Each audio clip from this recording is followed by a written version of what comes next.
Assalamualaikum warahmatullahi wabarakatuh. Om Swastiastu, Namo Buddhaya, salam kebajikan, dan salam sejahtera untuk kita semua.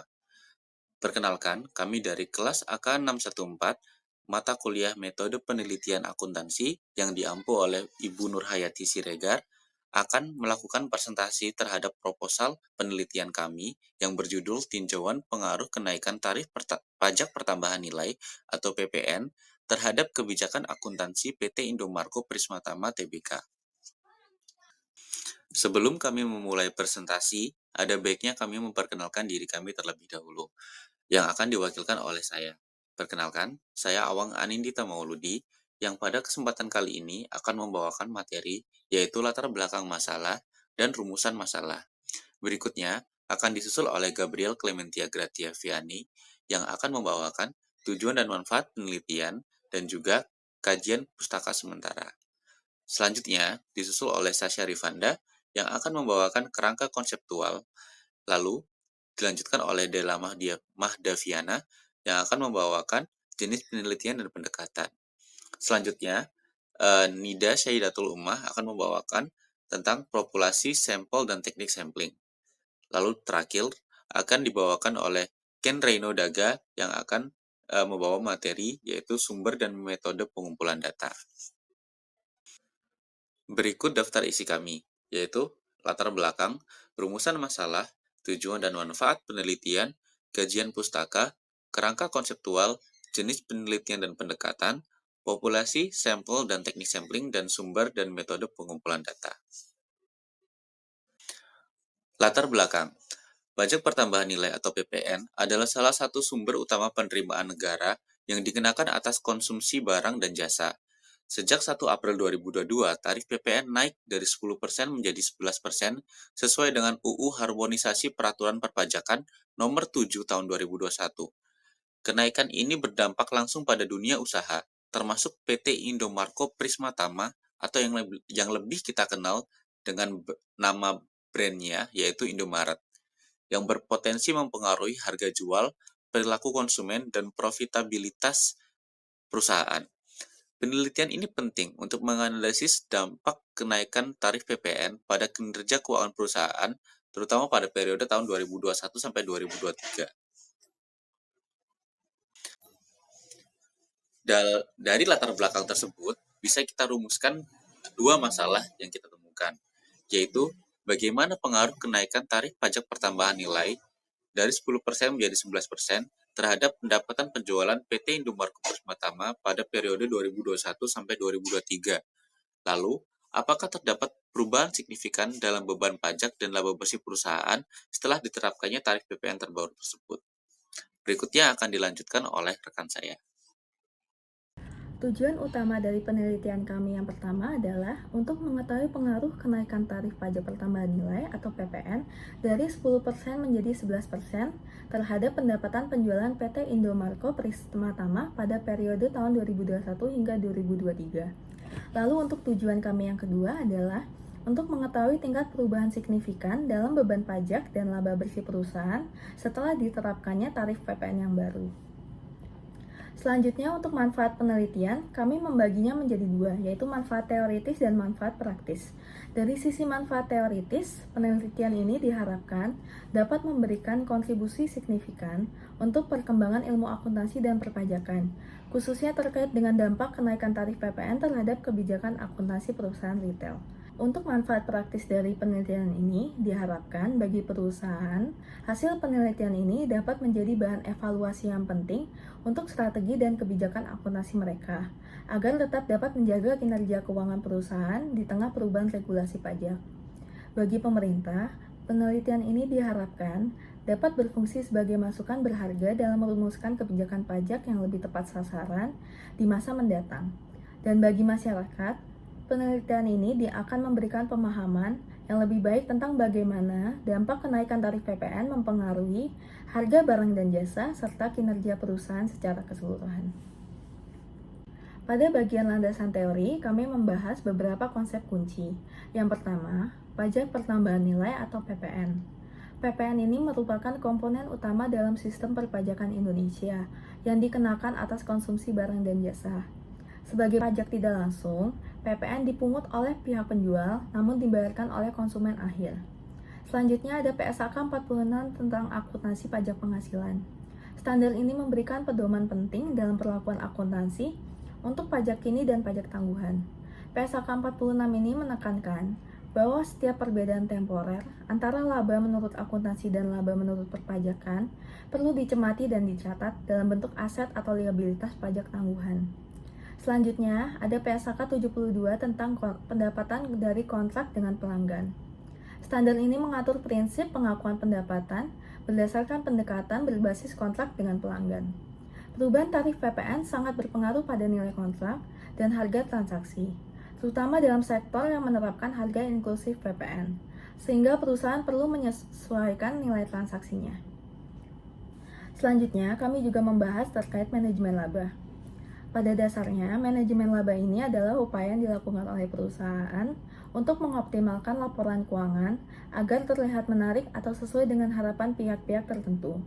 Tentu saja dengan memanfaatkan kelonggaran dalam standar akuntansinya. Faktor-faktor seperti pertumbuhan penjualan dan profitabilitas dapat berpengaruh secara signifikan terhadap praktik manajemen laba ini. Yang terakhir, kami melihat dampak kenaikan tarif PPN terhadap kebijakan akuntansi.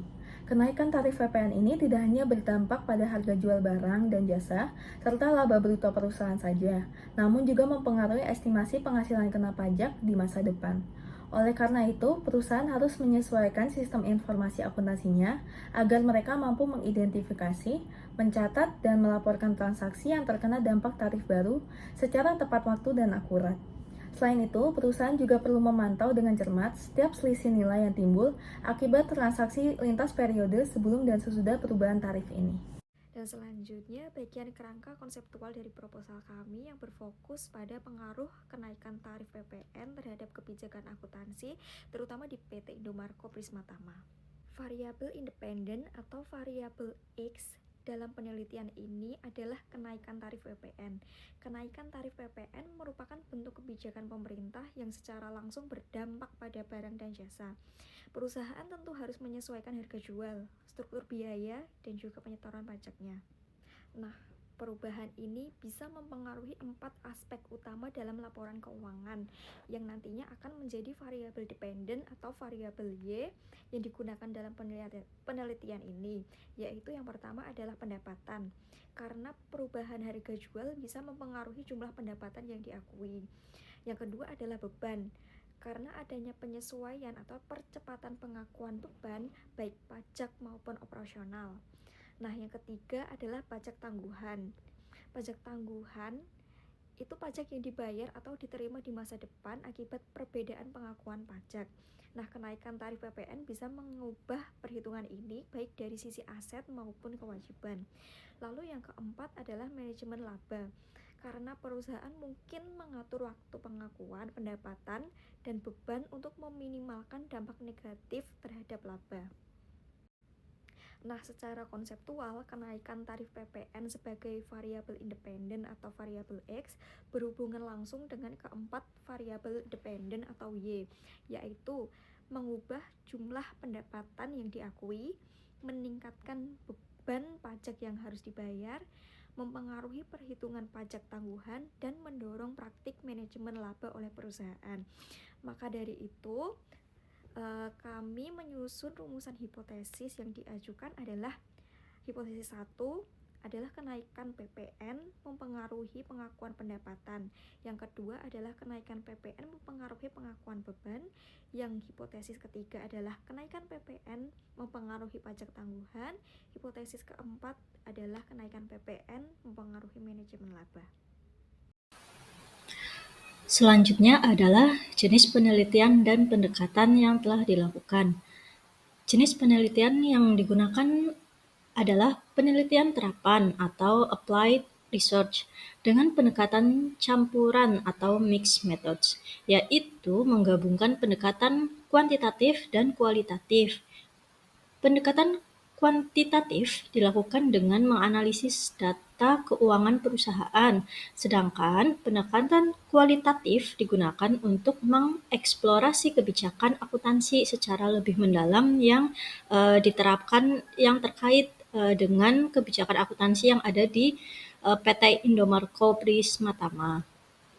Nah, pendekatan tersebut atau pendekatan campuran dipilih agar hasil penelitian dapat memberikan gambaran yang lebih komprehensif tentang dampak kenaikan tarif PPN terhadap kebijakan akuntansi pada PT Indomarko Prismatama. Di sini saya akan menjelaskan mengenai populasi, sampel, dan teknik sampling. Yang pertama, populasi. Menurut Sugiono, tahun 2021, populasi ini merupakan wilayah generalisasi yang terdiri atas objek dan subjek tertentu untuk diteliti dan ditarik kesimpulan. Populasi yang kami gunakan yaitu seluruh data keuangan dan kebijakan akuntansi PT Indomarko Prismatama tahun 2021 hingga 2023 yang meliputi laporan keuangan, data penjualan, beban, pajak tangguhan, dan dokumen kebijakan akuntansi. Selanjutnya, sampel. Menurut Suhardi, tahun 2022, sampel merupakan sebagian dari populasi yang mewakili karakteristik populasi. Sampel yang kami gunakan yaitu laporan keuangan tahun 2021 hingga 2023, data akuntansi yang meliputi pendapatan, beban, pajak tangguhan, dan manajemen laba, dan dokumen resmi terkait kebijakan PPN. Selanjutnya, teknik sampling. Teknik sampling yang kami gunakan yaitu menggunakan purposive sampling. Menurut Sugiono, tahun 2022, purposive sampling ini merupakan pemilihan sampel berdasarkan kriteria tertentu. Alasan kami memilih PT Indomarko Prismatama ini, yang pertama ini merupakan retail modern terbesar di Indonesia yang terdampak langsung dalam kenaikan PPN. Yang kedua ini tingkat keterbukaan informasi tinggi dan laporan keuangannya itu transparan. Dan yang ketiga, data akuntansinya lengkap, relevan, dan mudah diakses. Tujuannya yaitu dapat memperoleh data yang valid dan mendalam mengenai pengaruh kenaikan PPN terhadap kebijakan akuntansi. Baik teman-teman, sekarang kita lanjut dalam sumber data dan metode pengumpulan data. Nah, dalam sumber data itu kami kategorikan menjadi dua, yaitu ada sumber data primer dan sumber data sekunder. Sumber data primer itu seperti apa? Yaitu sumber data yang kami peroleh langsung dari pihak pertama, baik dari observasi, wawancara, ataupun kuesioner. Nah, dalam penilaian kami, sumber data primer itu terdiri dari laporan keuangan dari PT Indomarko, laporan tahunan, laporan realisasi anggaran pajak, catatan atas laporan keuangan, ataupun dokumen internal perusahaan seperti notulen rapat, dokumen transfer pricing, maupun surat-surat keputusan lain atau dokumen lain yang mendukung terkait tinjauan kami. Lalu untuk sumber sekunder itu berarti kebalikan dari sumber data yang primer tadi, yaitu sumber yang kami terima, peneliti dapatkan selain dari pihak pertama. Contohnya itu adalah kebijakan pemerintah, ada pandangan dari para ahli, maupun teori-teori lain yang mendukung dari tinjauan kami. Contoh dalam penelitian ini, sumber data sekundernya itu terdiri dari regulasi perpajakan seperti Undang-Undang Nomor 42 Tahun 2009, Undang-Undang Nomor 7 Tahun 2021, maupun PMK Nomor 18/PMK 03 Tahun 2021, dan lain sebagainya. Lalu ada juga dari sumber akademik seperti penelitian terdahulu maupun dari teori akuntansi perpajakan, jurnal akuntansi dan perpajakan. Lalu juga ada dari sumber pendukung, yaitu semacam statistik penjualan dari Asosiasi Pengusaha Retail Indonesia. Lalu juga ada dari laporan industri retail yang dikeluarkan oleh Kementerian Perdagangan, maupun data makroekonomi yang dikeluarkan oleh BPS. Lalu selanjutnya metode pengumpulan data dalam penelitian kami itu pada dasarnya kami menggunakan pendekatan metode campuran. Nah, tahapan pertama itu ada dari analisis kuantitatif, yaitu analisis terhadap data keuangan. Lalu dilanjutkan dengan tahap kualitatif, yaitu mengeksplorasi kebijakan akuntansi secara mendalam. Nah, pendekatan ini kami ambil karena mampu memberikan pemahaman komprehensif terkait fenomena penelitian melalui kombinasi kekuatan data numerik dan data naratif. Lalu selanjutnya yaitu pengumpulan data. Nah, dalam penelitian kami, pengumpulan data itu menggunakan 3 metode, yaitu yang pertama analisis dokumen, baik dari data primer yang telah saya sebutkan tadi maupun dari data sekunder yang telah kami jelaskan di atas. Nah, analisis dokumen ini menjadi teknik utama dalam penelitian ini karena analisis ini meliputi laporan keuangan perusahaan dari tahun 2019 hingga tahun 2023, khususnya pada laporan laba rugi, laporan raca, maupun dari atas catatan atas laporan keuangan. Selain itu, kita juga menganalisa dokumen-dokumen internal perusahaan seperti kebijakan akuntansi yang dikeluarkan oleh perusahaan tersebut maupun dari regulasi perpajakan yang berubah pada tahun tersebut yang dikeluarkan oleh pemerintah. Lalu yang tahap pengumpulan data yang kedua yaitu wawancara semi terstruktur yang kami lakukan untuk mendapatkan pemahaman mendalam tentang proses pengambilan keputusan di perusahaan. Lalu dalam proses pengambilan keputusan ini kita memiliki beberapa informan, yaitu seperti manajemen divisi pajaknya, adapun bagian keuangannya, tim akuntansi, maupun dari konsultan pajak yang ada dalam perusahaan tersebut. Nah, dalam wawancara difokuskan pada dampak kenaikan PPN terhadap strategi akuntansi perusahaan. Lalu perubahan kebijakan apa terkait pengelolaan pajak serta tantangan atau implementasi apa yang dihadapi oleh perusahaan atas perubahan tarif kenaikan PPN tersebut. Lalu di tahap terakhir kita melakukan observasi terbatas untuk melengkapi data dokumen dan wawancara yang telah kita lakukan sebelumnya. Kegiatan observasi difokuskan pada proses penyusunan laporan keuangan terkait PPN dan rapat evaluasi kebijakan pajak. Teknik ini memberikan gambaran nyata tentang implementasi kebijakan akuntansi di tingkat operasional. Nah, di tahap terakhir yaitu untuk memvalidasi data tersebut, kami menerapkan triangulasi sumber dengan menggabungkan data dari dokumen, wawancara, dan observasi tadi.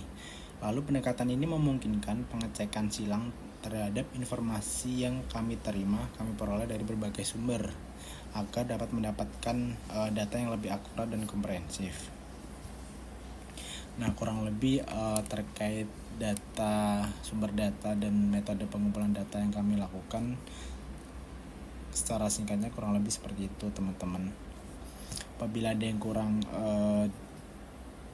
paham bisa ditanyakan. Terima kasih.